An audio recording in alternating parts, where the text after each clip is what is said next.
as the Duke and Duchess of Rothesay come into the cathedral. Behind them, the Lord Lion and the King and Queen.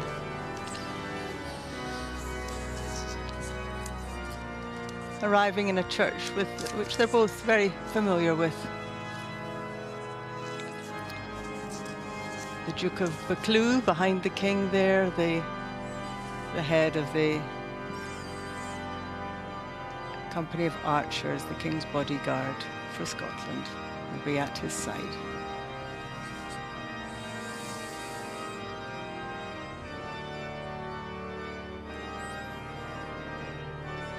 The royal party seating themselves in front of the fine communion table at the centre of St. Giles. And on the other side of that, the honours.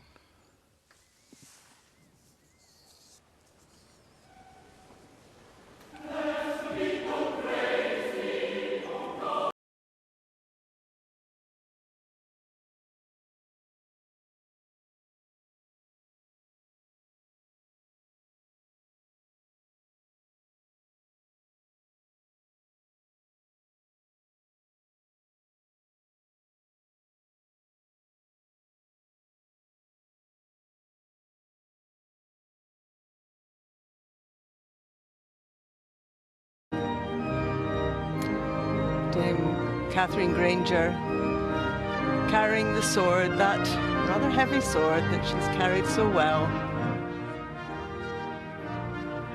out of the Church of St. Giles.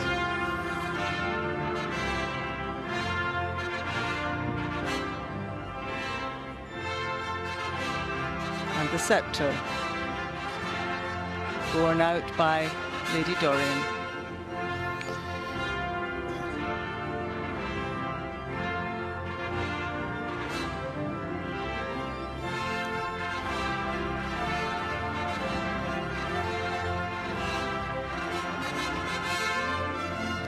Crown of Scotland carried by the Duke of Hamilton and accompanied by two school pupils, Lachlan Sweeton from Balweary High, and behind him there Ailsa Russell from Clydeview Academy in Gourock.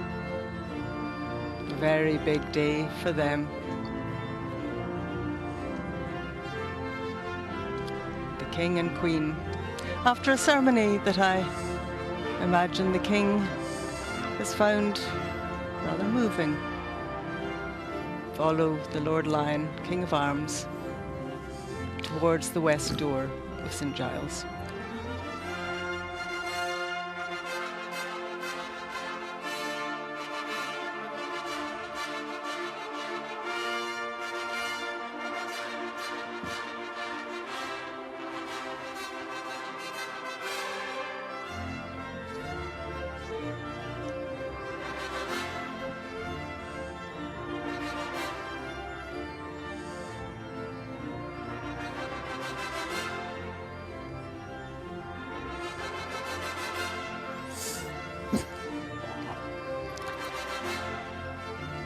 At the door, they'll be receiving 3 Service Guard of Honour.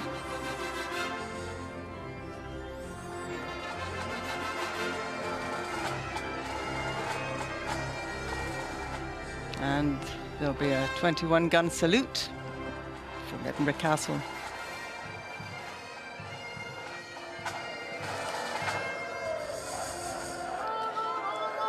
Appropriate, that recessional music was written by Paul Mealer, who is Professor of Musical Composition at University of Aberdeen, where Queen Camilla is Chancellor, and it was in celebration of the countryside, which they both know and love so well, in Aberdeenshire, where they spend as much time as they can. It's interesting, Sally, to look at that service and think of all the grandeur that's associated with St. Giles Cathedral, the High Kirk of Edinburgh, its history, the Knights of the Thistle there, the head of the civil courts and the criminal courts in Scotland in their places, representing that institutional personality that's been there long before the Act of Union and remains, and yet to realise that it's a very intimate place, St Giles, because the way it's designed, with the communion table in the centre of the church rather than at the end of a long nave, it means that everyone feels part of a proceeding like the one we've just seen, as the guns fire from Holyrood on parade there, as they always are when the monarch or other members of the royal family are in residence here. The Royal Company of Archers. And the Royal Company of Archers, the King's bodyguard in Scotland. A reminder that the King is wearing the robe and the insignia of the Order of the Thistle, as is the Duke of Rothesay, Prince William.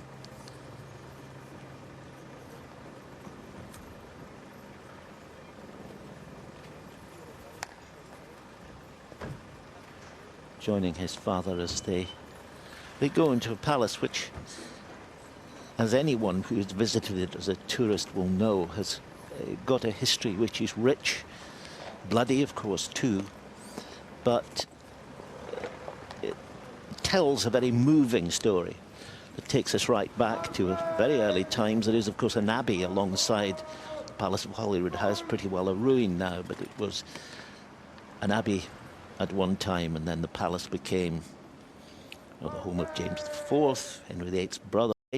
And what it bequeathed Scotland has been a very, very important strand of Scottish life, which we've seen represented again here today. And the King comfortable here, one senses, just as he is completely comfortable in Deeside and well, of course, he's a practicing parts. member of the Church of Scotland when he is in Scotland, although a devoted Anglican too. And the King and Queen out now in the forecourt of Holyrood House. Getting a wee bit blowy, but fortunately And the Duke and Duchess of Rothesay, of course, waiting for the Flypast, which the clouds look all right. The clouds look just all right. The coronation resulted in the Flypast being greatly reduced because it was here they come. Here they come now.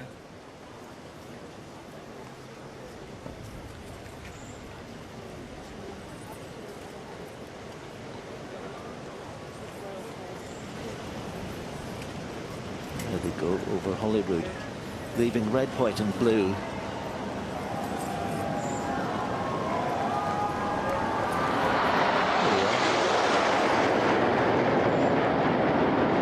Skies above Edinburgh.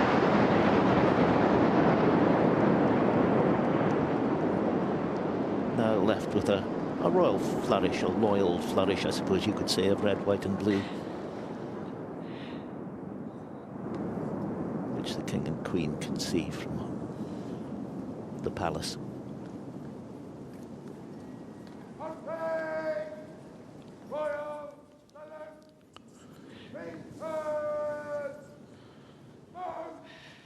And as the red arrows disappear into the distance, that's almost all from us on a day when Scotland's past and Scotland's present, as we were saying, its music, its languages, its royal traditions, its diverse people have come together so powerfully in this ancient Royal Mile of Edinburgh. My thanks to Jim for keeping me company, and to you for joining us. A final word, Jim. I think it's a day that was crafted in such